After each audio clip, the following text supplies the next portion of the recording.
we teach ourselves to walk. Yes, I was influenced by my parents and other people.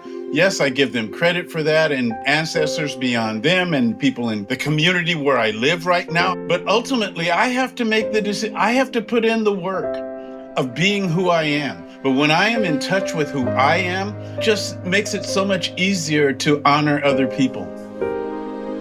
On In Good Faith, we believe that all faith traditions have something to teach us about how God is working in the world and in our lives. So join us as we listen and learn.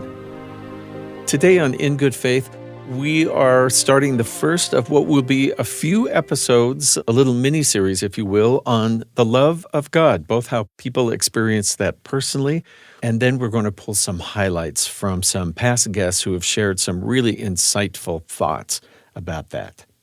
We'll also have a chance to talk with a panel from 3 different faith traditions about how they experience God's love and what their denominations or their traditions teach. I'm so happy to be in studio today with senior producer Heather Bigley. Welcome, Heather. Hello. And also with producer Leah King. Hello, glad to be back.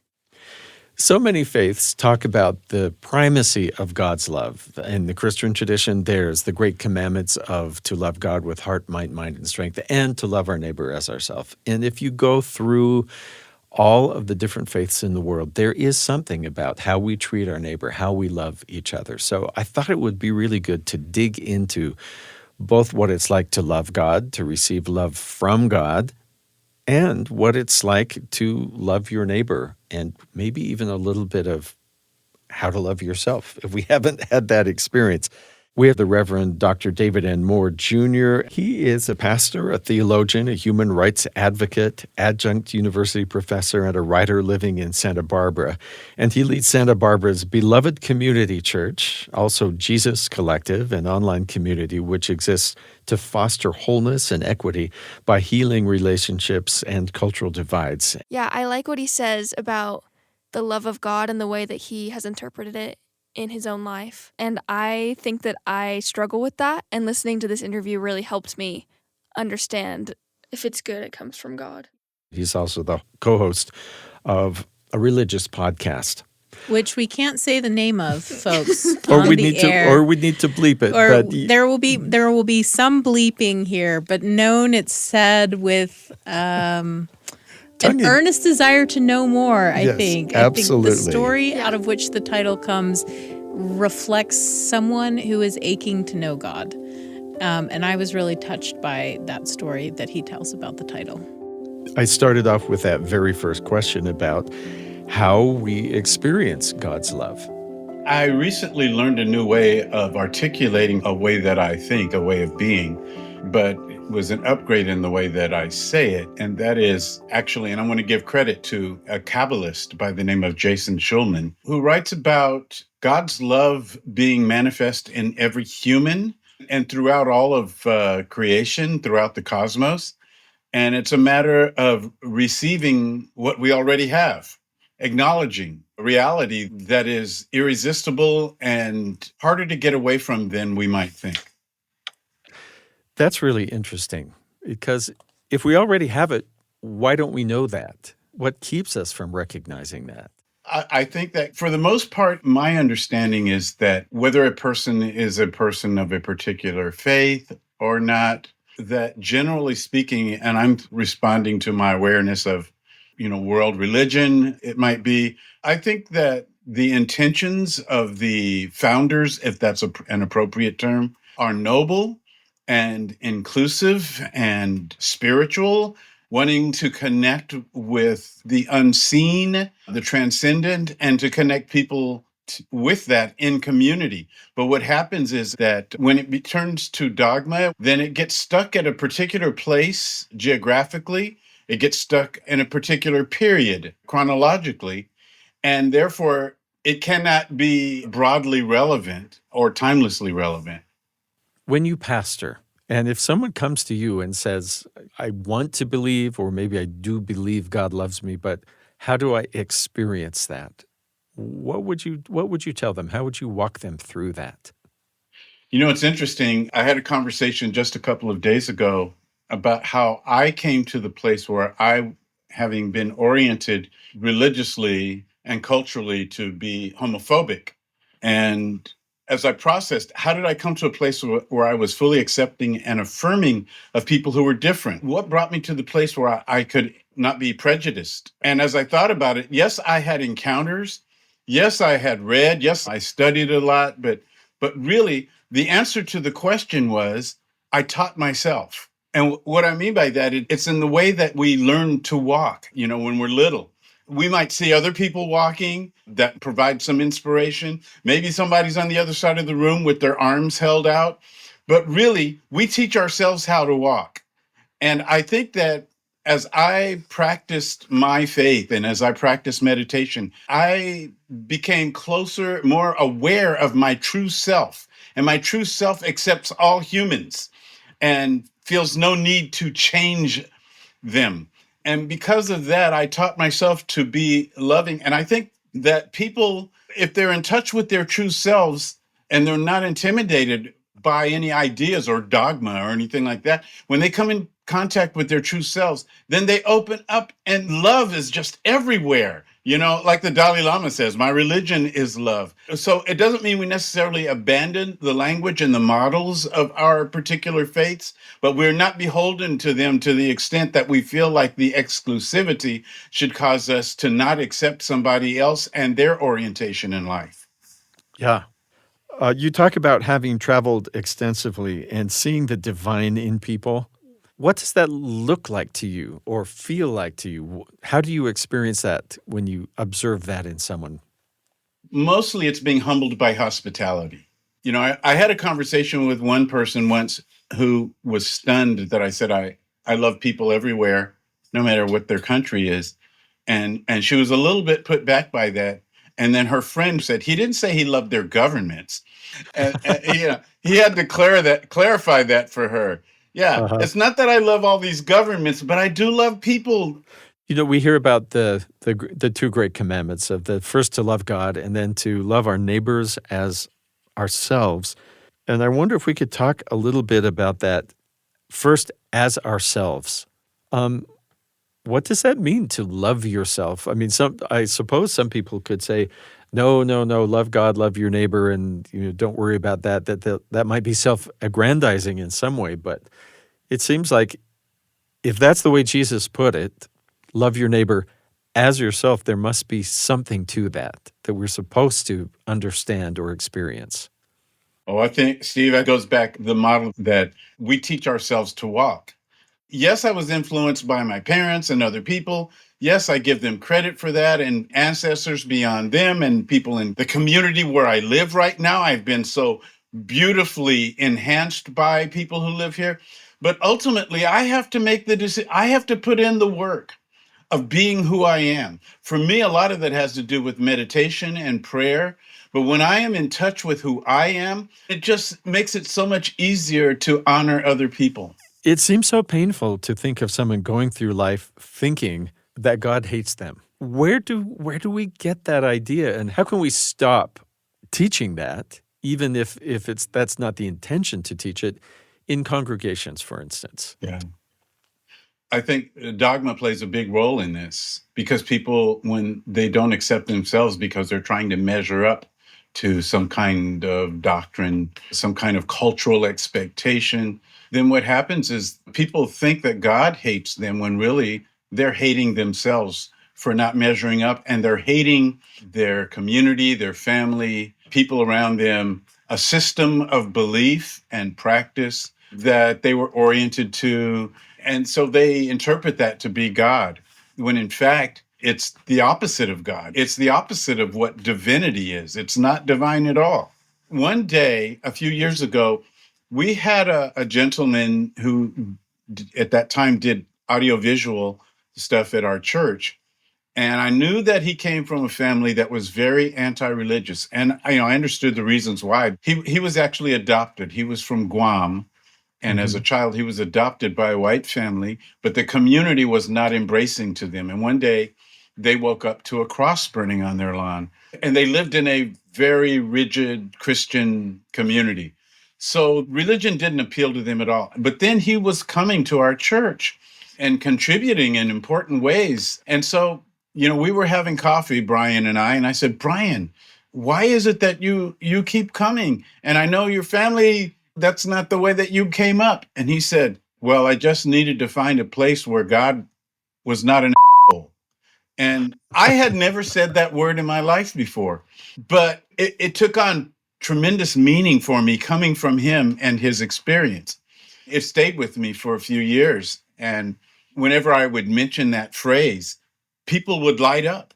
People would say, oh, I would listen to a podcast like that, or I would read a book with that title.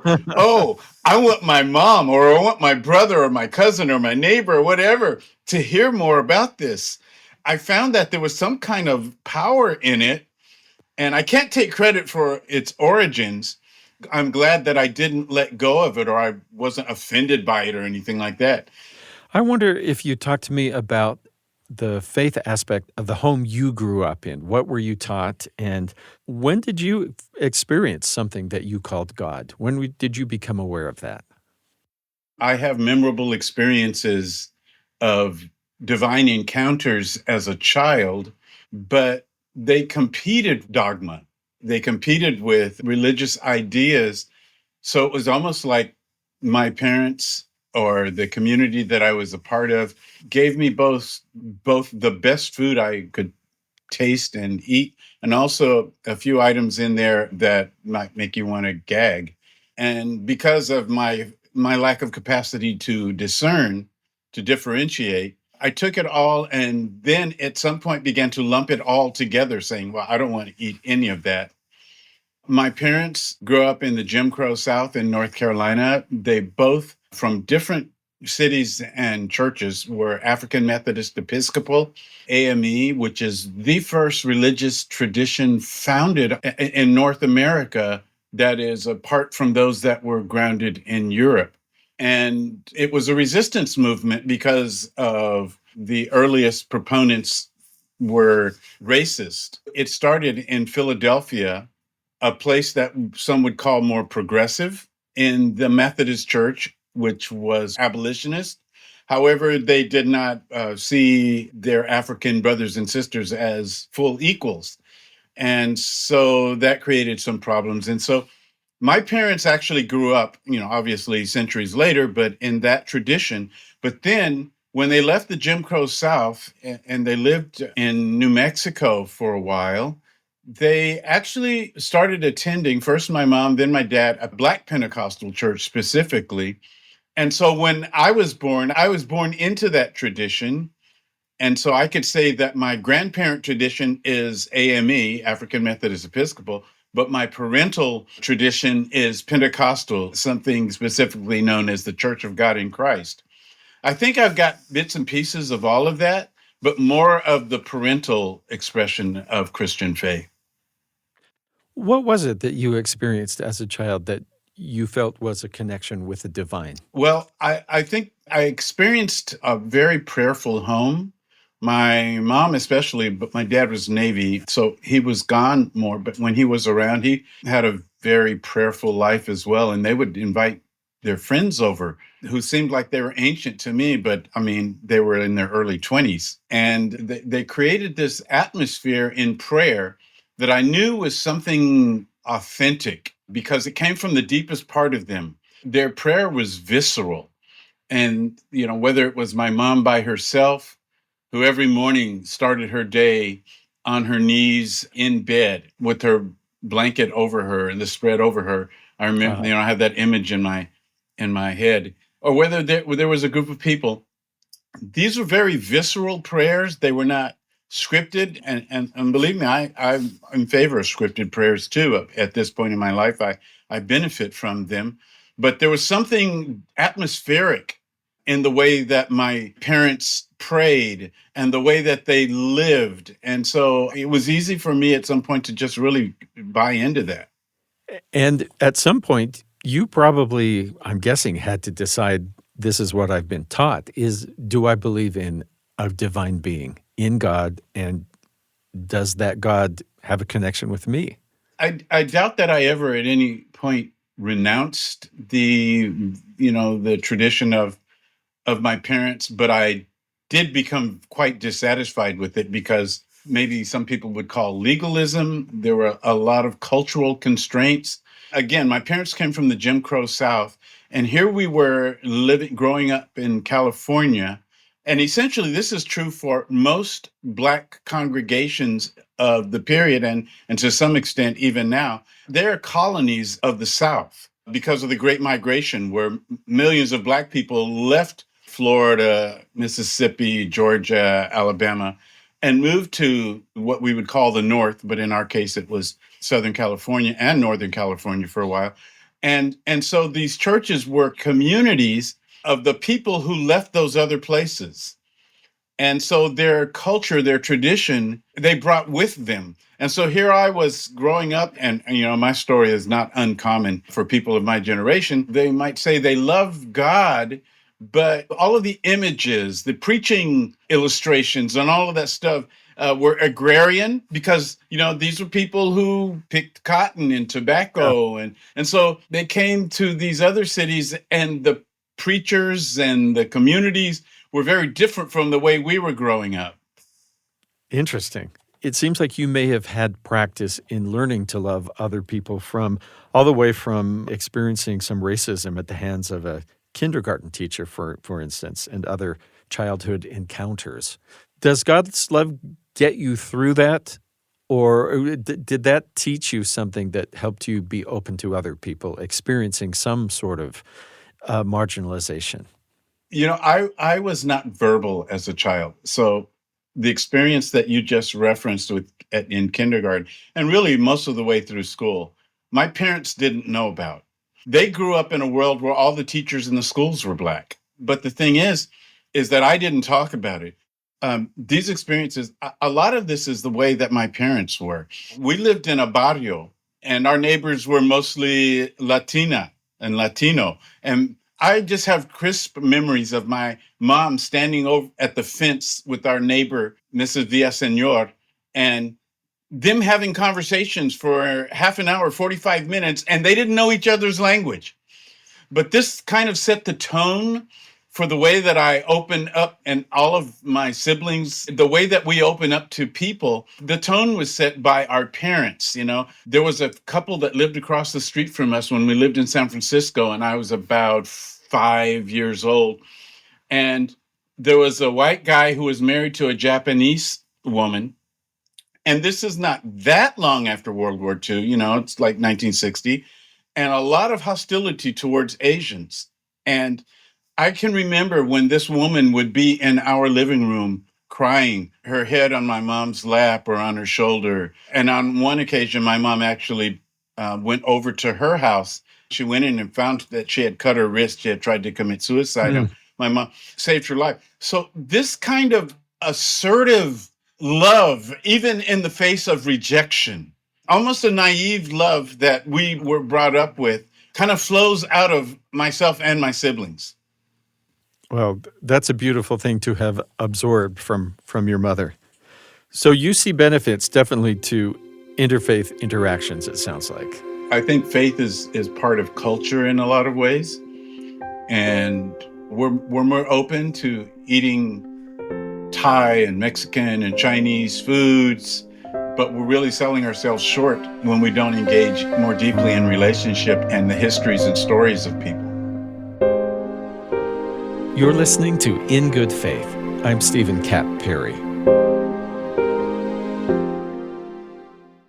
Hi, Stephen Kapp Perry here, host of In Good Faith.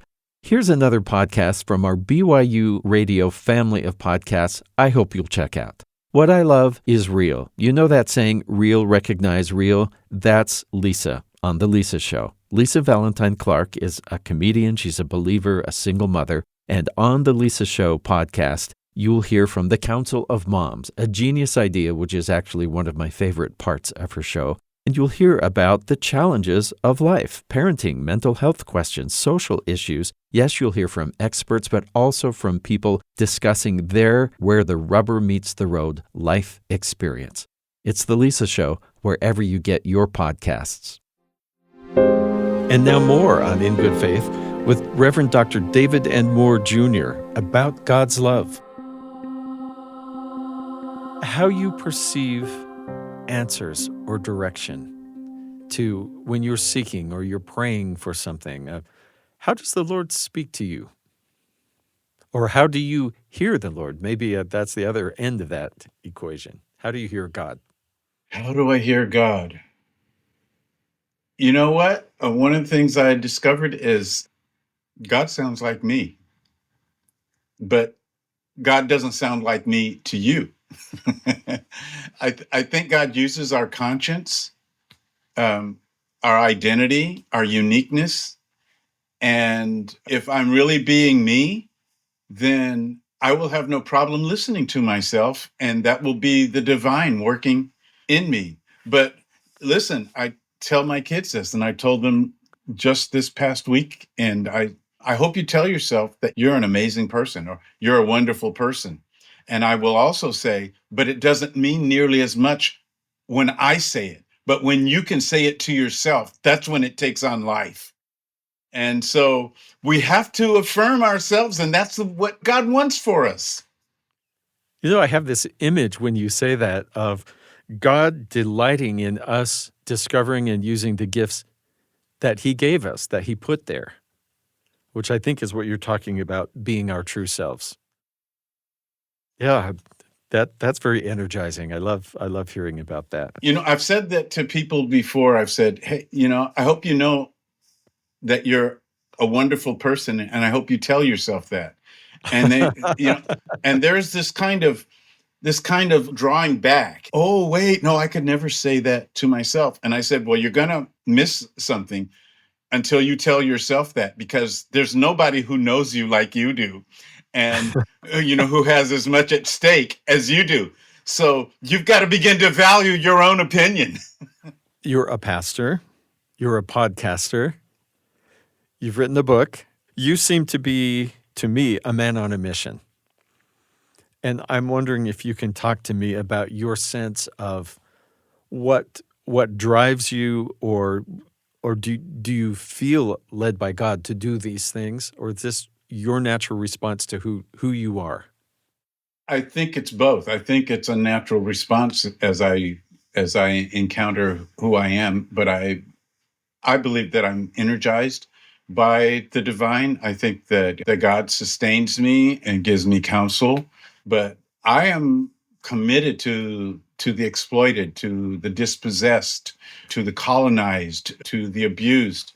And one of the things that I've been doing for the past couple of years is working with a national organization called Hand in Hand, which advocates for home care workers, for everybody from domestic workers, from nannies to elder care workers, people who support persons with disabilities, because particularly here in California, they do not get the respect. I'm not saying that the people they work for don't respect them. I'm talking systemically. There's no sick leave for them. There are no protections that people have on when they work other kinds of jobs. And it's really ironic because other people, in many cases, could not have their jobs if it weren't for these people. I was attracted to this organization and met some wonderful people.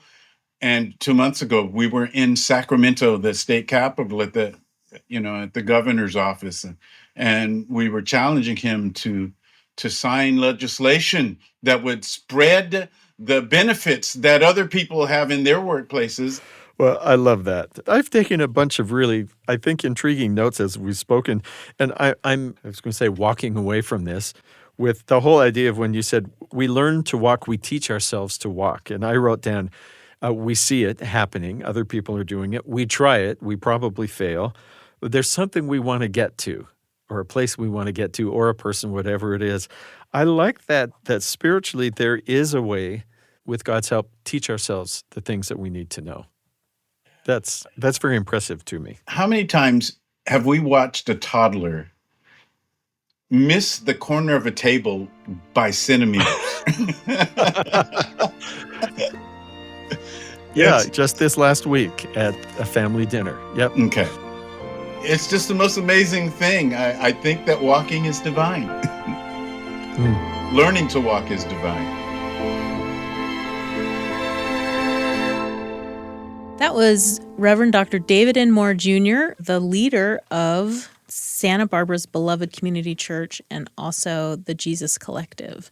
This is a person who comes from such a rich history, such a rich family history, and is really thoughtful about what he's accepted and what he's not accepted in his own tradition, an experience we all go through.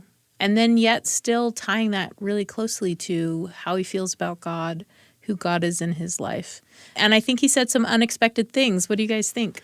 I was unexpectedly hit by the simplicity of several comments. One is that we are learning in receiving the love of God to receive what we already have. That was my first follow-up was, so why don't we recognize it? And we just complicate it so much as human beings.